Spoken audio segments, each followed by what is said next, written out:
Hi കൂട്ടുകാരെ, പുതിയൊരു വീഡിയോയിലേക്ക് എല്ലാവർക്കും സ്വാഗതം. അങ്ങനെ ഇന്ദ്രനും സുശീലയും സംസാരിക്കുന്ന ഇടയിലോട്ട് സോന കയറി വരികയാണ് കേട്ടോ. എന്നിട്ട് അമ്മ ഇതാ ചായ എന്ന് പറഞ്ഞ് കൊടുക്കുന്നുണ്ട് കേട്ടോ. അപ്പോൾ ഇന്ദ്രനും കൊടുക്കണം. എന്നിട്ട് സോന പറയാണ്, നമ്മുടെ അമ്മയുടെ വാക്കുകൾക്ക് വില കൊടുക്കണം ഇന്ദ്രട്ടാ. ഇപ്പോൾ ശ്യാമേട്ടൻ്റെ കാര്യം തന്നെ ആലോചിച്ച് നോക്ക്. എത്ര പെട്ടെന്നാണ് ശ്യാമേട്ടനെ ഈ ഒരു അവസ്ഥയിൽ നിന്ന് രക്ഷിച്ചെടുത്തിട്ട് സത്യേട്ടൻ കൈയൊഴിഞ്ഞപ്പോൾ ഇന്ദ്രട്ടൻ നമ്മുടെ അമ്മ ഒരു വഴി കാണിച്ചെന്നപ്പോൾ ഇന്ദ്രട്ടൻ അതിനൊപ്പം നിന്നില്ല. അതുകൊണ്ട് ഈ അമ്മ പറയുന്ന ഓരോ വാക്കുകളും നല്ലതായിരിക്കും. ഈ അമ്മയുടെ വാക്കുകൾ ഒരിക്കലും നമ്മൾ നശിക്കില്ല. നമ്മൾ മുന്നേറാനുള്ളൊരു വഴി അമ്മ കാണിച്ചു തരിക എന്നൊക്കെ ഇങ്ങനെ പറയണം കേട്ടോ. അത് കേൾക്കുന്ന ഇന്ദ്രൻ സോനയുടെ മാറ്റം കണ്ട് അത്ഭുതപ്പെട്ട് നിന്ന് പോവാണ് കേട്ടോ.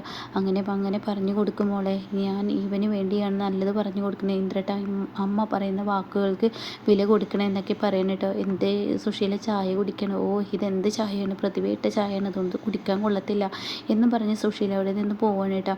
ഈ സമയം വീണ്ടും സോന ഇത് തന്നെ പറയണ, ശ്യാമേട്ടനെ 15 ലക്ഷം വന്ന് എത്ര പെട്ടെന്ന് അമ്മ കൊടുത്തത്, ശ്യാമേട്ടനെ എത്ര പെട്ടെന്നാണ് അമ്മ രക്ഷിച്ചെടുത്തത്. അതിന് ഇന്ദ്രേട്ടൻ കൂടെ പോയെങ്കിലും കൂടി ആ ഒരു കടപ്പാട് ഇന്ദ്രേട്ടനോട് ഇന്ന് എനിക്ക് ഉണ്ടാവും എന്നൊക്കെ പറയുമ്പോൾ, നീ കടപ്പാടൊന്നും എന്നോട് പറയണ്ട, അത് എൻ്റെ കടമയാണ്, അത്ര തന്നെ ഞാൻ ചെയ്തു എന്നൊക്കെ ഇങ്ങനെ പറയാൻ കേട്ടോ. പിന്നീട് കാണിക്കുന്നത് ശബരിയും ദയയാണ്. അവർ പഞ്ചരത്നത്തിലോട്ട് വന്നിരിക്കുകയാണ്. അപ്പോൾ അവിടെ ആരും കാണുന്നില്ല. അവർ അകത്തോട്ട് കയറി ചെല്ലുമ്പോൾ മാഷ് ഇങ്ങനെ കിച്ചണിൽ അരിയിടുന്നതായിരിക്കട്ടെ. അപ്പോൾ ശബരിയോട് ദയ പറയുന്നുണ്ട്, ഇവിടെ ആരും കാണുന്നില്ല, അമ്പിളി ചേച്ചിയൊക്കെ പോയി എന്ന് തോന്നുന്നു എന്നൊക്കെ പറഞ്ഞിട്ടാണ് കേട്ടോ. അങ്ങനെ മാഷിനോട് പറയാം, അച്ഛൻ എന്തേ കാണിക്കുന്നത്? ഞാൻ അരിയിട്ട് തരാം. ഇന്നിപ്പോൾ എനിക്ക് അരിയിട്ട് തരാൻ വഴിക്കും, നാളെ ആരാ എനിക്ക് ഭക്ഷണം ഉണ്ടാക്കി തരിക? അപ്പോൾ ഇതൊക്കെ ഞാൻ തന്നെ ചെയ്തു പഠിക്കുന്നത് നല്ലതല്ലേ എന്നൊക്കെ മാഷ് പറയുന്നുണ്ട് കേട്ടോ. ആ സമയം ദയ പറയണേ, ഇന്നത്തെ കാര്യം ഞാൻ പറയുന്നു, ഇന്ന് ഞാനിവിടെ ഉണ്ടല്ലോ, അതുകൊണ്ട് അച്ഛന് ഞാൻ ചെയ്തു തരാം, നിങ്ങളവിടെ പോയിരിക്കും, ഞാൻ ചായ ഇടാം എന്നൊക്കെ പറഞ്ഞിട്ട് ദയ പിന്നീട് ചായ ഇട്ട് കൊണ്ടുവരുന്ന ആരും എങ്ങാണ് കേട്ടോ. അങ്ങനെ ദയ പറയാണ്, അച്ഛൻ എന്തിനാ ഈ ഉദ്ഘാടന ചടങ്ങിൽ നിന്ന് പെട്ടെന്ന് ഓടി വന്നത് ഇങ്ങോട്ടേക്ക്? ഞങ്ങളൊന്നും അറിയിക്കായിരുന്നില്ല എന്നൊക്കെ പറയുമ്പോൾ മാഷ് പറയും, എനിക്ക് പെട്ടെന്ന് ഇങ്ങോട്ടേക്ക് വരണമെന്ന് തോന്നി, അതുകൊണ്ടാണ് അങ്ങോട്ടേക്ക് പോകുന്നത്. അപ്പോൾ ദയ ചോദിക്കുന്നുണ്ട് കേട്ടോ. ശബരിക്ക് ഇങ്ങനെ കണ്ടിട്ട് കാണിക്കുന്നുണ്ട്, അല്ല ഒരു ആദിലെന്ന് പറയുന്ന ആൾ കാണാൻ വരും, അയാൾ വന്നില്ല, അവന് വന്നില്ല, പിന്നെ ഞാൻ അങ്ങോട്ടേക്ക് പോകുന്നു, പിന്നെ ഒരു ദിവസം വീട്ടിലോട്ട് വരാമെന്നൊക്കെ പറഞ്ഞിട്ടുണ്ട് എന്നൊക്കെയാണ് പറയാനായിട്ടാ. അങ്ങനെ ഇവർക്ക് ഈ അറിയേണ്ട കാര്യം അറിയാനും കഴിയുന്നില്ല. അങ്ങനെ മാഷ് പറയണേ, എന്നാൽ ഞാൻ ബാങ്കിൽ പോകണമെന്ന് വിചാരിക്കുന്നുണ്ട്, നിങ്ങളിപ്പോൾ തന്നെ ഇറങ്ങുന്നുണ്ടോ? ഉണ്ണിക്കുട്ടനെ കൊണ്ടുവരാത്തല്ലേ എന്നൊക്കെ പറയുമ്പോൾ ഉടൻ തന്നെ ദയ പറയണ, അയ്യോ ഞങ്ങളിപ്പോൾ ഇറങ്ങുന്നില്ല അച്ഛാ, ഞാൻ എന്തായാലും അച്ഛനൊരു സദ്യ ഉണ്ടാക്കിയിട്ട് ഇവിടെ നിന്ന് ഇറങ്ങുന്നുള്ളൂ എന്ന് പറയുമ്പോൾ, അതെന്തിനാ സദ്യയൊന്നും വേണ്ട, നിങ്ങൾക്ക് വേണമെങ്കിൽ ചോറ് ഞാൻ വരുമ്പോൾ കൊണ്ടുവരാം എന്ന് പറയട്ടെ. അത് കേട്ടോടെ തന്നെ അത് ശബരി പറയണ, ഒരു ദിവസം അച്ഛൻ്റെ കൂടെ ഇരുന്ന് ഭക്ഷണം കഴിക്കാമല്ലോ, അതുകൊണ്ട് തന്നെ സദ്യ ഇവൾക്ക് ഉണ്ടാക്കാൻ പറ്റുമെങ്കിൽ ഇവൾ ഉണ്ടായിക്കോട്ടെ, അപ്പോൾ അതിന് എന്ത് സാധനമാണ് ഞാൻ മേടിക്കേണ്ടത്? കേൾക്കുന്ന ശബരി പറയുന്നത്, ഞാൻ വാങ്ങിച്ചോളാം, അച്ഛൻ ബാങ്കിൽ പോയി വായോ എന്ന് പറഞ്ഞിട്ട് പറഞ്ഞു വിടുന്നുണ്ട് കേട്ടോ. പിന്നീട് അമ്പിളിയാണ് കാണിക്കുന്നത്. അമ്പിളി രഘുദാസ് ഇട്ടാ അവർ തമ്മിൽ പരസ്പരം സംസാരിക്കുകയാണ്. അപ്പോൾ അമ്പിളി ഇങ്ങനെ പറയുന്നുണ്ട്, എന്നാലും അച്ഛൻ ഞങ്ങളെ അവിശ്വസിച്ചപ്പോൾ ഞങ്ങൾക്ക് സങ്കടം സഹിച്ചില്ല. അപ്പോൾ രഘുവും പറയണേ, അമ്മ അങ്ങനെ വിശ്വസിക്കുന്ന ഒരിക്കലും കരുതില്ല, അപ്പോൾ ഉടൻ തന്നെ എന്തായാലും നിങ്ങൾ പിടികൊടുക്കാൻ നന്നായി എന്ന് ദാസ് പറയണേ. അണ്ണൻ്റെ മുന്നിൽ ഒരിക്കലും പിടികൊടുക്കാതിരിക്കുക തന്നെയാണ് നല്ലത്.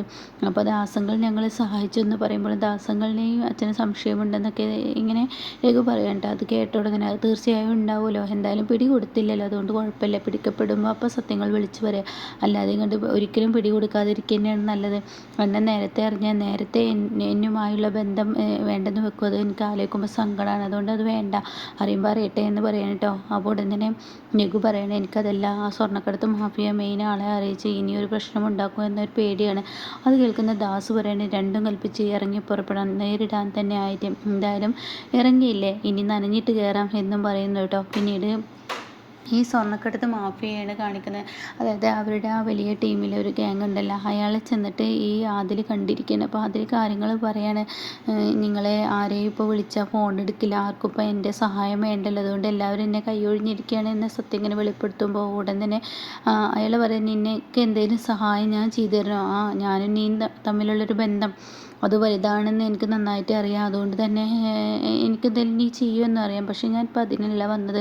ഞാൻ ആ രഘു എന്ന് പറയുന്നവനെ എനിക്ക് സംശയമുണ്ട്, ഞാൻ ആ സ്വർണം പുഴക്കരയിലോട്ട് എറിഞ്ഞു എന്ന് പറഞ്ഞല്ലോ, എന്നാൽ ആ സ്വർണ്ണം രഘുവിൻ്റെ കയ്യിൽ ഞാൻ എറിയുന്നത് കണ്ടിട്ടുണ്ടോ എന്നൊരു സംശയം, അവൻ്റെ കയ്യിൽ കിട്ടിയിരിക്കുന്നു എന്നൊരു സംശയം, അതിൽ തന്നെ എനിക്കിപ്പോൾ അങ്ങനെ തോന്നാൻ എന്ന് അവിടെ ഉടൻ തന്നെ ഇയാൾ ചോദിക്കുക. അപ്പോൾ അത് കേട്ട ഉടൻ തന്നെ അതിൽ പറയണേ, അത് പിന്നെ അവൻ്റെ ഇപ്പോഴത്തെ ഒരു പെരുമാറ്റ രീതി, അവന് ഒരു ഉദ്ഘാടനം, ഒരു കട 50 ലക്ഷത്തിൻ്റെ കട എടുത്തിരിക്കുന്നു, അങ്ങനെയുള്ള കാര്യങ്ങളൊക്കെ ചെയ്തിരിക്കുന്നു എന്ന് പറയട്ടെ. ഇത് കേൾക്കുന്നതിനോട് കൂടിയിട്ട് ഉടൻ തന്നെ ഈ ആൾ പറയണ ഒരിക്കലും അവനെ സംശയിക്കണ്ട, കാരണം അവനെ ഇപ്പോഴും ഞങ്ങളുടെ കണ്ണവനിലുണ്ട്. കാരണം അവനെ സഹായിച്ചിരിക്കുന്ന ഒരു ദാസ് എന്ന് പറയുന്ന ഒരാളാണ്, അയാളുടെ പേരിലാണ് ഈ കട ഇട്ടിരിക്കുന്നത്. അതുപോലെ തന്നെ ബാക്കിയുള്ള കാര്യങ്ങളൊക്കെ അയാൾ തന്നെ ചെയ്തു കൊടുക്കുന്നത്, അല്ലാതെ രഘു അത്ര സമ്പന്നനൊന്നും ആയിട്ടില്ല എന്ന് പറയട്ടോ. അപ്പോൾ ഇത് കേൾക്കുന്ന എന്താ നീ ഇങ്ങനെയൊക്കെ ചോദിക്കാനെന്നും അതിനോട് ചോദിക്കുന്നുണ്ട്. അപ്പോൾ അതിലാണെങ്കിലും രഘു പഠിച്ച കള്ളൻ തന്നെയാണ്, എന്തായാലും അറിഞ്ഞും കൊണ്ടാണ് അവൻ കളിക്കുന്നത്, അതുകൊണ്ട് അവനെ പിടിക്കപ്പെടാൻ പറ്റില്ലല്ലോ, എന്തായാലും ഗതി കെട്ടാനുള്ള ബോസിനോട് കാര്യങ്ങൾ പറയാം, അതാണ് നല്ലത് എന്നൊക്കെ ചിന്തിച്ചിട്ട്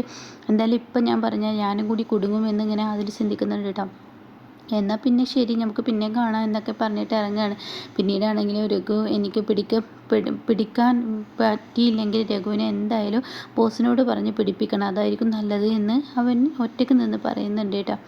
പിന്നീടാണെങ്കിലോ ഇങ്ങനെ മഞ്ചാടിയാണ് കാണിക്കുന്നത്. മഞ്ചാടി വീട്ടിലോട്ട് സങ്കടത്തോടു കൂടി വരുമ്പോൾ ഭാനുമ്മ ചോദിക്കുക, എന്താ മോളെ എനിക്ക് പറ്റിയത്? അപ്പോൾ ഹനുമ പറയുന്നുണ്ട്, ഇന്നലെ പോയതല്ലേ, ഞാൻ എന്നോട് ഇന്നലെ പോകണ്ടെന്ന് ഇവിടെ നിന്നോ എന്നൊക്കെ പറഞ്ഞല്ലോ, പിന്നെ എന്താ വന്നത്? എനിക്ക് മനസ്സിന് വല്ലാത്തൊരു ടെൻഷൻ തോന്നി, അപ്പോൾ വീട്ടിലുള്ളവരെ കാണാൻ തോന്നി. അപ്പോൾ ചിരി ചോദിക്കുക, അച്ഛനെ കുറിച്ച് ഓർത്തിട്ടാണോ ടെൻഷൻ? ഏയ്, അച്ഛനെ കുറിച്ച് ഓർത്തിട്ടല്ല. അപ്പോൾ ഹനുമ പറയുന്നത്, ഞാൻ ഇന്നലെ പറഞ്ഞില്ല അച്ഛൻ്റെ കാര്യത്തെക്കുറിച്ച്, അതൊക്കെ പറഞ്ഞു, അതുകൊണ്ട് അച്ഛനെക്കുറിച്ച് എനിക്ക് ഓർത്ത് ടെൻഷനില്ല. പക്ഷേ ഞാനിപ്പോൾ അതിനല്ല വന്നത്, ഞാനൊരു കാര്യം പറഞ്ഞപ്പോൾ എൻ്റെ മനസ്സ് വല്ലാത്ത കോപം വരികയാണ്, ആ ഒരു ദേഷ്യം എനിക്കവിടെ സഹിക്കാൻ പിടിച്ചു നിർത്താൻ എനിക്ക് കഴിയുന്നില്ല, അതുകൊണ്ട് അങ്ങോട്ടേക്ക് വന്നത്. അതെന്താ മോളെ എന്ന് ചോദിക്കുമ്പോൾ, ആ ഗോകുലില്ലേ, എൻ്റെ ജീവരാജനെ തട്ടിക്കൊണ്ടുപോയ ഗോകുല്, അവനെ ജാമ്യത്തിൽ ഇറങ്ങിയിരിക്കുന്നു എന്ന് പറയട്ടെ. ഇത് കേൾക്കുമ്പോൾ എനിക്കവിടെ പിടിച്ചു നിൽക്കാൻ കഴിഞ്ഞില്ല, എൻ്റെ മനസ്സിൻ്റെ വിഷമം. അത് കേട്ട ഉടൻ തന്നെ അനുഭവം പറയാണ്, ജാമ്യം എന്നൊക്കെ പറയുന്നത് താൽക്കാലികമല്ലേ, ഗോകുല് തെറ്റ് ചെയ്തിട്ടുണ്ടെങ്കിൽ ഗോകുലിനെ കോടതി ശിക്ഷിക്കും, അത് ഉറപ്പുള്ള കാര്യമാണ്, ആവശ്യമില്ലാത്ത കാര്യത്തിൽ മോളെന്തിനെങ്ങനെ ടെൻഷനാവുന്നു? ഒരിക്കലും കോടതി ഒന്നും ശിക്ഷിക്കില്ല, പണക്കാരുടെ കൂടെ തന്നെയാണ് കോടതി, പണമുണ്ടെങ്കിൽ എന്തും ചെയ്യാൻ കഴിയും, അതിൻ്റെ തെളിവാണല്ലോ ഇപ്പോൾ കണ്ടത്. എന്തായാലും എൻ്റെ മോള് കാര്യമില്ലാത്ത ടെൻഷനൊന്നും അടിക്കണ്ട, എന്തായാലും അവന് ജാമ്യത്തിൽ ഇറങ്ങിയിട്ടുള്ളൂ, തെറ്റ് ചെയ്തിട്ടുണ്ടെങ്കിൽ അവൻ ശിക്ഷ അനുഭവിക്കും. എന്തായാലും ജീവരാജ് ഇന്നല്ലെങ്കിൽ നാളെ വരും, അതോടുകൂടി എല്ലാ സത്യങ്ങളും പുറത്തു വരും, വെളിയിൽ വരും എന്നൊക്കെ ഇങ്ങനെ പറഞ്ഞ് മഞ്ചാടിയെ സമാധാനിപ്പിക്കുകയാണ് കേട്ടോ. എന്നാൽ ഈ സമാധാന വാക്കുകളൊന്നും തനിക്കൊരു ആശ്വാസമായിട്ട് ആവുന്നില്ല. മഞ്ചാടിയുടെ ഉള്ളിൽ വലിയൊരു ടെൻഷൻ തന്നെ ആയി നിൽക്കുകയാണ്. പിന്നീട് ശബരിയെയും ദയയാണ് കാണിക്കുന്നത്. അവരിങ്ങനെ പച്ചക്കറിയൊക്കെ ഇങ്ങനെ കട്ട് ചെയ്തും കൊണ്ടിരിക്കുകയാണ്. അപ്പോൾ ശബരിയോട് ദയ പറയണേ, ഞാനിവിടെ കിടന്ന് ഈ ഒരു സദ്യയൊക്കെ ഉണ്ടാക്കി അച്ഛന് വെച്ചുണ്ടാക്കി കൊടുക്കുന്നതിൻ്റെ കഷ്ടപ്പാടൊക്കെ ശബരിയേട്ടനെ അറിയാലോ. ഓ എനിക്കറിയാം, നീ എന്തിനു വേണ്ടിയാണ് ചെയ്യുന്നത് എനിക്കറിയാം. അത് തന്നെ, ഇതിനിടയ്ക്ക് എന്തോ സംഭവിച്ചിട്ടുണ്ട്, അതായത് അച്ഛൻ ഈ വീട്ടിലോട്ട് വരാനുള്ള കാരണം, അച്ഛന് വേറെന്തോ സംഭവിച്ചിട്ടുണ്ട്, അച്ഛൻ്റെ ഫോൺ ഓഫായതിനുള്ള കാരണം അത് കണ്ടെത്തണം. ഓ നമ്മൾ അതിന് തന്നെയല്ലേ വന്നിരിക്കുന്നു, അപ്പോൾ അത് കണ്ടെത്തുക തന്നെ ചെയ്യും, നീ എന്തായാലും ടെൻഷൻ ആവണ്ട.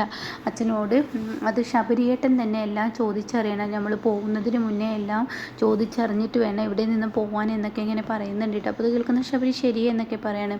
അപ്പോഴാണ് മുറ്റത്തൊരു വണ്ടി വന്ന് നിൽക്കുന്നത് കേട്ടോ. ആ വണ്ടിയിൽ നിന്ന് ഇറങ്ങുന്ന ആദിലായിരിക്കും. അപ്പോൾ ശബരി ഇതിപ്പോൾ ആരാണ് ഈ വരുന്നത് എന്ന ഭാവത്തിൽ ശബരി ഇങ്ങനെ നോക്കി നിൽക്കുകയാണ് കേട്ടോ. ആദിലാണെങ്കിലോ മാഷിനെ കാണാൻ വേണ്ടി വരുന്ന ആ ഒരു സമയമായിരിക്കും കേട്ടോ.